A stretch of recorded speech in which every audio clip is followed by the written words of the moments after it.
Welcome to the TLW podcast. I am your co-host, Sean Owens. I'm here with a few people. I got Coach John Pixley. Coach, how we doing? Ready to go, man. Let's go. Awesome. We got my buddy Jason Gustis with JCB Media Services behind the scenes here, keeping us sounding good and looking good. And most importantly, we got Jenni Peters with us. Jenni, thanks for coming to join us here. I am so grateful to spend my Friday afternoon with y'all. That says a lot because Jenni's been doing a whole lot of other things on Friday besides coming over here with us. This sounds fun. Yeah, I'll tell you what. I sat here as I was trying to figure out what all to say to introduce Jenni. Most of y'all watching already know Jenni. And so I started to put together a list of everything, kind of a little brief CV. And I ran out of room because she's got a lot of things. I just want to hit a few highlights. Still a few things. Just a few things. Yeah. And look, Jenni's the most humble person I know, so she's just going to have to deal with I've it. been around for a while. I know the drill. I promise you. So Jenni, Baton Rouge native, went to Tech undergrad, master's degree at LSU in marketing, taught at LSU while teaching at LSU, professional runner. Really cool. I dug up that she was the 20th ranked marathoner in the world at one point. And the 2:39 PR, for those of you who are not quick with the math, is a 6:03 per mile average. Ran in the Olympic trials, 84, 88, 92. I'm just getting started. So you ran 6:03 for 26.2. I did. That's way back in the rearview mirror, Coach. So fast. If I could run one of those today, So fast. I'd hang my hat on it. Just to give you a hint or an idea, not hint, but when I coached basketball at Dunham, we used to have to, in order for the guys to basically get through the season, they had to run a 6-minute mile. That's You pretty did tough. it one. I know, but still, that's pretty tough. Okay, 26.2. Yeah, and so I know, that's so good. We could just talk about that all day right here. Oh, really cool. So Jenni eventually evolved into the role of Director of Marketing for LSU Athletics, which I thought was super cool. And while doing that, founded Varsity Sports here in Baton Rouge. Has grown to 3 stores now, covering the North Shore and New Orleans. Really, I was coming up and running when Jenni opened the store over here, and it was great because we didn't have anything available in the area like Varsity at all. And so beyond that, Jenni also hosts a fantastic podcast about the personal stories of individuals who are involved in the endurance running community. So if you haven't checked out her podcast, I highly recommend doing so. Jenni, thanks for coming in. Thanks, Sean. That was a sweet intro. Jenni, I can't help myself being a runner. I kind of want to just jump into something athletic related, and then we're going to get to some other things. You were teaching at LSU while running professionally, and you only started running as a grad student, which I think is super cool. Talk to me about the challenges you faced being a professional athlete while also being a college professor. Well, when I got my master's in business from LSU, my intention was to go out into the ad business, in marketing and things like that. But through a long series of coincidences, I was invited by my co-rec softball team to go to a run. I had run high school, I had run in college, and I got that first little trophy when I was in my 20s.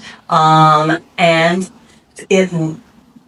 here we are today from that. That's just kind of crazy that happened. But going back to teaching was a way for me to be able to combine the two things, which teaching is a lifestyle that will allow me to do the training. And, the professional running may not be all it was cracked up to be as a runner. It's not like the multi-million-dollar signing bonus as a football player. I mean, you're going, it's almost like a rock star. You're going from city to city to try to earn money. So it was a little bit more difficult. And so really the teaching job was my fallback. And I stayed with that for 25 years. I may run professionally for 2.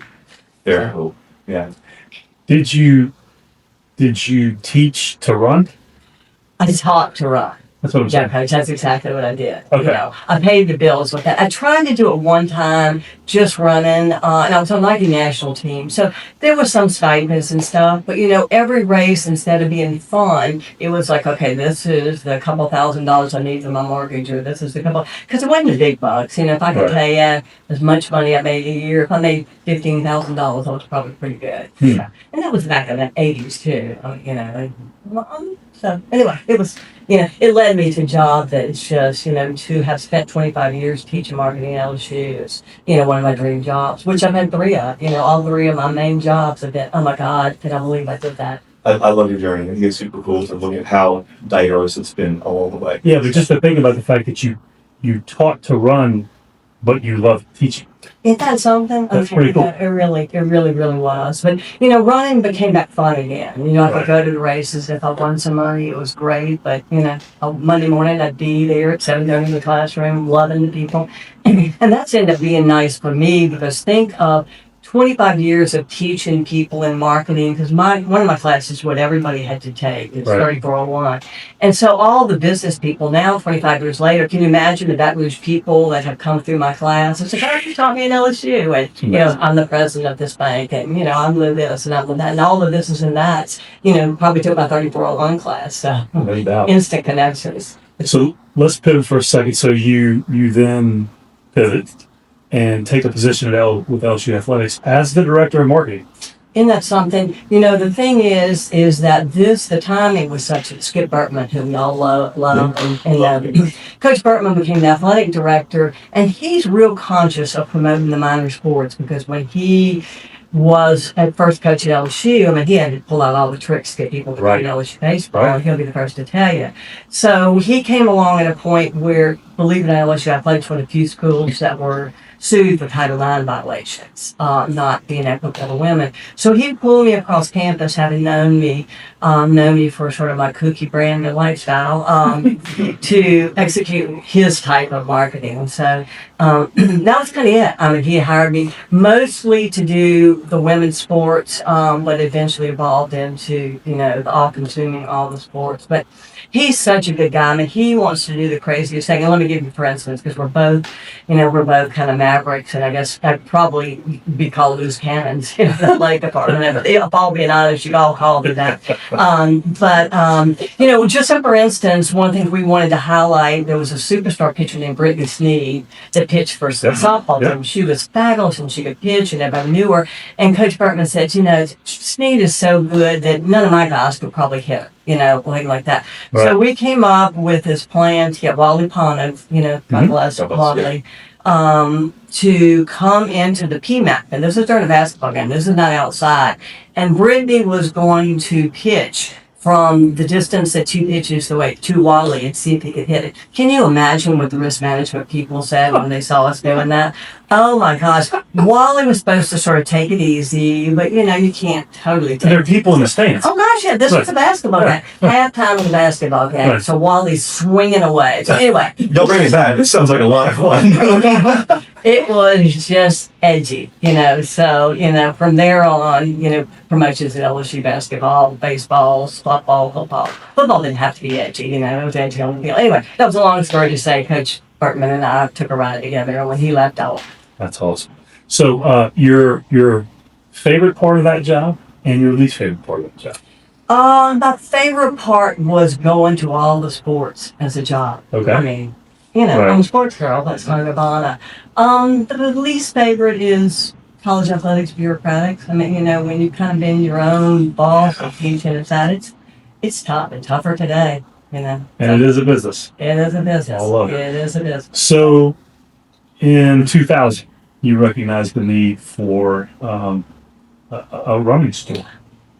And Varsity Sports is born, but you're still a busy professional. Talk us through the obstacles on the journey.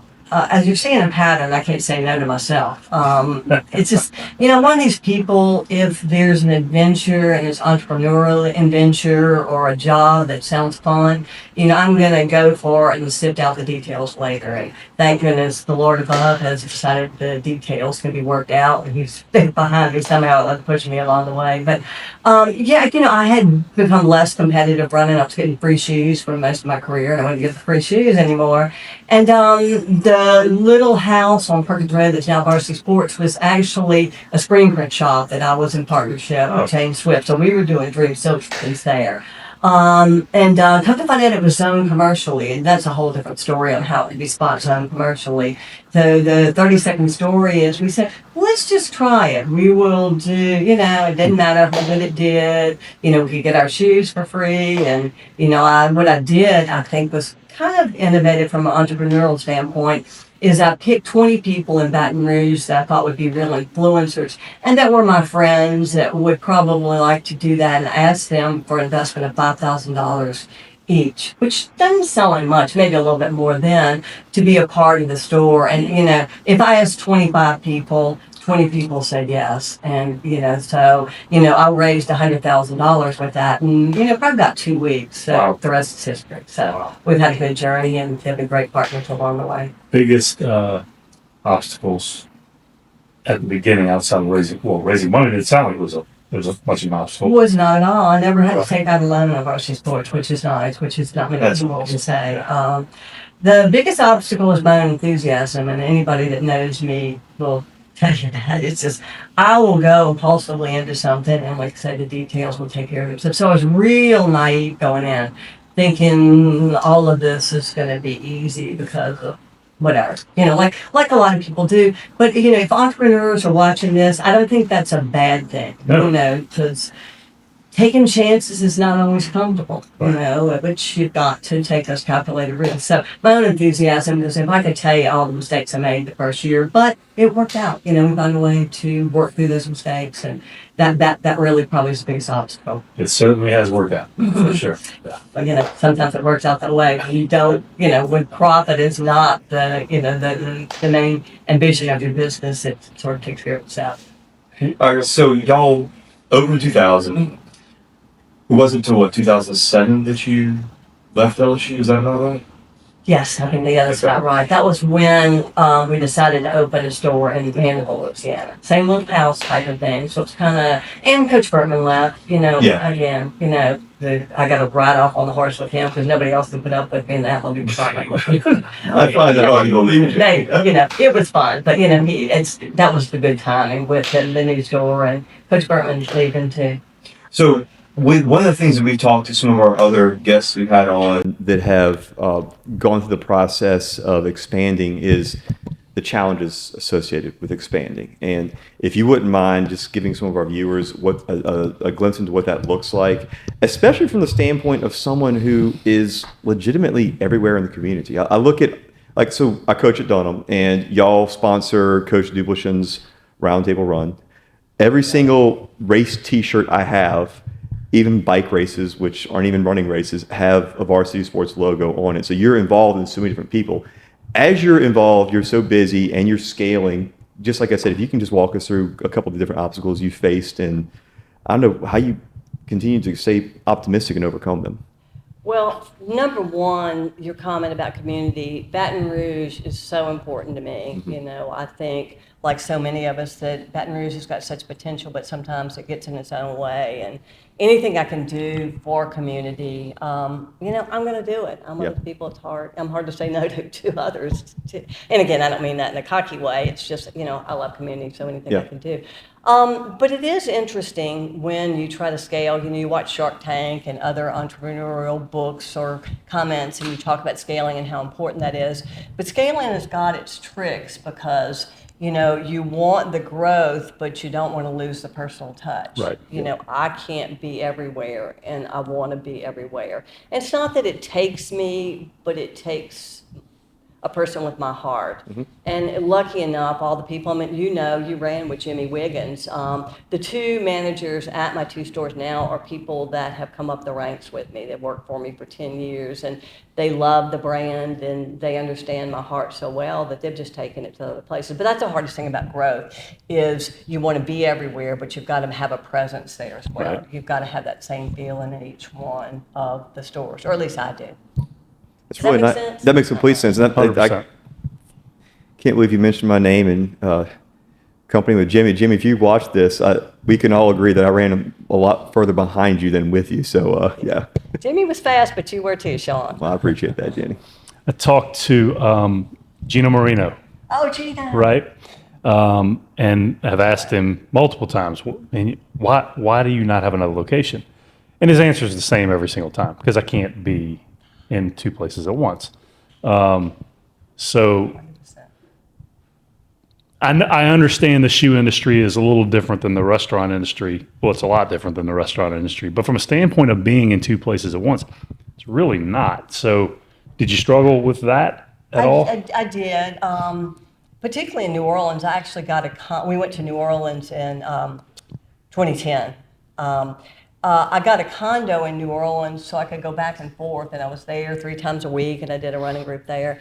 It was tough to do all that, it was tough, but it was okay during the first couple of years because I was able to sort of develop a flavor for the store, but it's still tough. I go down to the other stores and anyway, I agree with Gino. It's just each one of them, you want your presence and your heart there, and they are to some extent, but what the heck, and I never, again, people have asked me about franchising. It's like, it's Doesn't interest you. Yeah. You're doing the same shaking your head. Yeah. Exactly. Todd Graves, I know if you're watching this, you're saying, sucker, whatever. That's right. Okay, so at TLW here, we base everything that we do on 5 pillars, and that's how we run our business. That's how we deal with clients. That's how we deal with our podcast. That's how we deal with everybody. I'm going to list all 5, okay? And I want you to tell me which one sticks out to you as I was building this business, this was probably the number one thing that I used, okay? Number 1 is honor God above all else. Number 2 is to value people over profit. Number 3 is discipline over diligence. Number 4 is to lead through service, not self. And then the final one is to build legacy through integrity. How do you pick one of those? Well, they're all phenomenal. That's why they're TLW pillars. But they are phenomenal. I guess which one? I will lead with the fact one of my favorite prayers is pray without ceasing, give thanks in all circumstances. I think it's Thessalonians. And, I can start every day with that because, give thanks for everything. And so that's an easy one. So, there is always that in my life. But integrity is very important to me. But I'm going to have to say, pick one of the doors, please. I value people. Value people over profit. I think people, whether it's my staff, the community, my vendors. I thought you were going to say that because just a minute ago you said when your business doesn't start and isn't about profit to begin with, I was like, I bet she's going to choose that one whenever we did that. Yeah, for sure. To me, profit is not a purpose. It's more of a byproduct of. Can you say that again? Profit is not a purpose. For me, It's a byproduct. It's just Coach, we're going to put a 6th pillar in here real quick. Yeah, Jenni, we're going to put your name on that. The Jenni Peters pillar. Y'all's are so character driven, and if you've got the character of y'all's pillars, it's the same thing. The rest will take care of itself. That's right. That's right. That's it. Awesome. Everybody will recognize that in you. Yeah. Way back when. I don't think I've ever said this aloud. It's really kind of stupid, but what the Say heck? it on the podcast. Here we go. It's much stupider than profit. But I read a book that my mother just loved. I think it was anyway. I can't even think of who it was. Maybe Rosamund Pilcher. Anyway, it was a great, strong female character, but just had a whole lot of integrity. And the name of the book is She Was a Woman of Substance. And I said, if I grow up and be a woman of substance, I would have done it all. And I think that is embodied in everything in y'all's pillars. If you can leave life and say you were, a man of substance, you'd probably be pretty happy. I would, for sure. And I think that you would definitely agree with this. People live this life thing like they're going to do it a bunch of times. They don't live it like you only get to do it once. And you have definitely done that, which I think is more than commendable, first of all, but it's inspiring. And I think you look at it and go, okay, you did this, you took this chance, you took this chance, you took this chance. And at the end of the day, if you take chances, but you are treating people the way that they deserve to be treated, and you are following certain standards that you've set for yourself and honoring God and doing all those things, then it's just kind of cool how it just kind of works out. You're exactly right, Coach. I mean, I think you don't even have to think about those pillars if you're a person like you. They're just innate within you, and so every day that you live, it's your sunshine. It's you. That's pretty cool. I think. I mean, knowing you two guys. Yeah. Well, let me ask you this, Jenny. One of the things we love to discuss with all of our guests is just typical daily habits that you find set you up for success. Are there certain things that are have-tos for your day? And if they are, if you don't mind sharing them with us and what those are. If I had to think of have-tos, in the spirit of y'all, I'm a good Methodist girl, so I read my upper room, which is There you go. a daily Love thing. it. And the thing about that, and I maybe even bring that back to everything that we've been talking about. I'm always looking for one that speaks to a person that I can take a picture of and send it to her. I have a friend, send it to him or her, a friend of mine that lost his wife recently, and the passage dealt with that, and so I sent it to him. I had one that dealt with runners and the perseverance, and so I put it on my Facebook page to share with people. So, you always start with that, or most people do, and people do it in different ways, Yeah. That's not super religious, but it's my spiritual. And then probably movement, of some sort. I used to say, and Sean will probably tell the same thing, we run every day, or we swim every day, or something like that. But I don't have to do that, but I think I've got to do something. Yeah. After 40-something years of doing it, it's a part of me. And maybe the other thing is I've got to connect with people somehow or the other. I'm one of these people that is going to always text you back or always email you back. And if I forget, it's like haunts me because Sean and I did that. We traded emails. It's like, oh my God, how did I stop doing it? Because it's important to me. You got a few be things there for going people. on, and But still, that is important to me to connect with people. That drives me nuts too, though. I was talking to a buddy of mine the other day, and he was like, I can't stand it when people take days to text you back. He's like, just text me back right now. Like, I don't expect kinda that, like that, but I'm yeah. going to do it. Right, that's right, that's right. It's that I kind of feel good if somebody forgets a little bit. It's like, well, I slipped on Sean, but I'm okay. I've slipped on Jenny, so that's on me with the thing back in December. So don't take that at all. That's on me, Jenny. The connecting with people is important. The movement aspect of your daily habit, is that, would you qualify, like for me, working out is a healthy addiction, okay? If you don't move during the course of a day like you would normally do, does it kind of change how your day goes? Yes. Yeah, I would imagine. It does. Yeah. It does.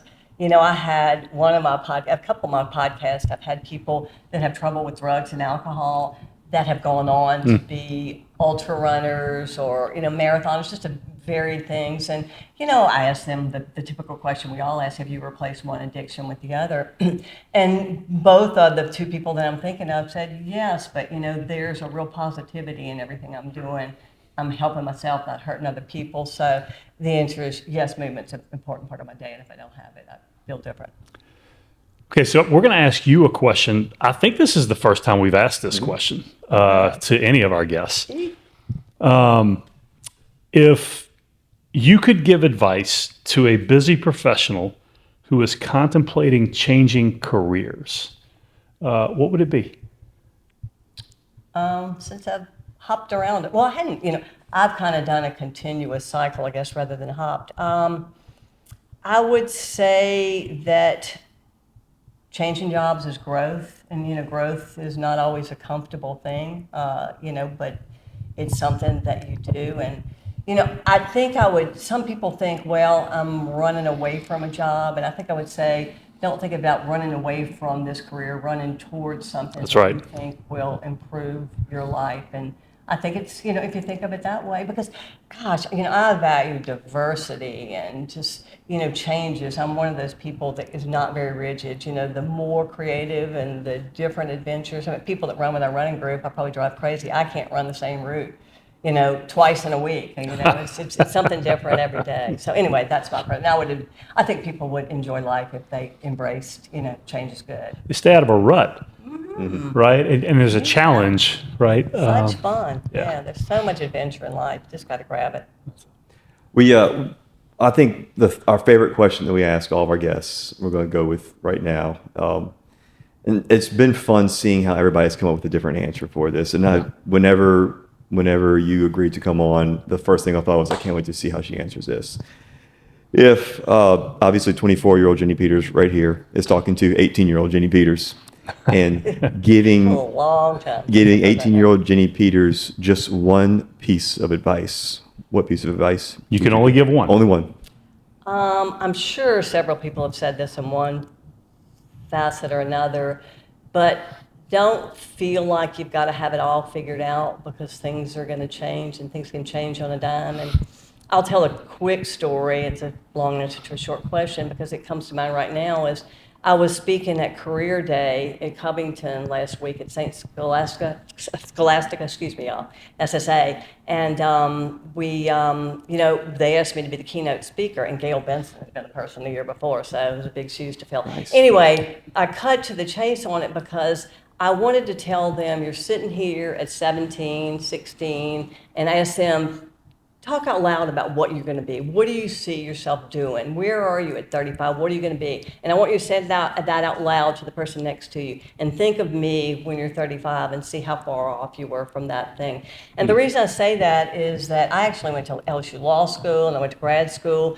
But that day I got invited by a co-ed softball person to go run that race over on College Drive, the one I was telling you about at the beginning. You've got to think, if I would have said, no, I've got homework to do, because I wasn't a runner. I never run 5K when they did that. It's crazy. If I would have said, no, I can't go, I've got a paper due, I don't even run anyway, thank you, and would have gone home, how that one decision would have changed my whole life. The butterfly effect is just fascinating. It's just, Yeah. so, and my advice to them was, don't try to figure it out, and look for those moments in life when, things might change for you, and embrace those. Don't be scared of them. You ever thought about writing a book? No, indeed. Why not? There's a story. Just telling you. You heard it here first. I know. So I when know. she does it, we're promoting it you right heard now, it here Jenni. first. The That's- Jenni Peters That's story. right. How to live life crazy. It's a Netflix documentary waiting to happen. Living life on the edge. Well, Jenni, I tell you what, I'm so grateful for you taking time out of your schedule to come visit with us. Me This too. has You been guys are a so lot much of fun to fun. talk to, Awesome. so. Moving forward, I know that you've got endless energy. I'm excited to see where the energy goes next. And if you get a chance, like I said, please check out your podcast. Tell us just really quick about the podcast before we close out, if you don't It's mind. called It Runs Deep, on Spotify, YouTube, just like probably a lot of y'all. It's a fun one. Yeah, I've listened to it. I love it. We love you, Jenni. We hope you have a great rest of your day. Thank you, Sean. Thank you so much for coming on. We'll close with our last thing, as usual. Y'all appreciate you tuning in. Go get it.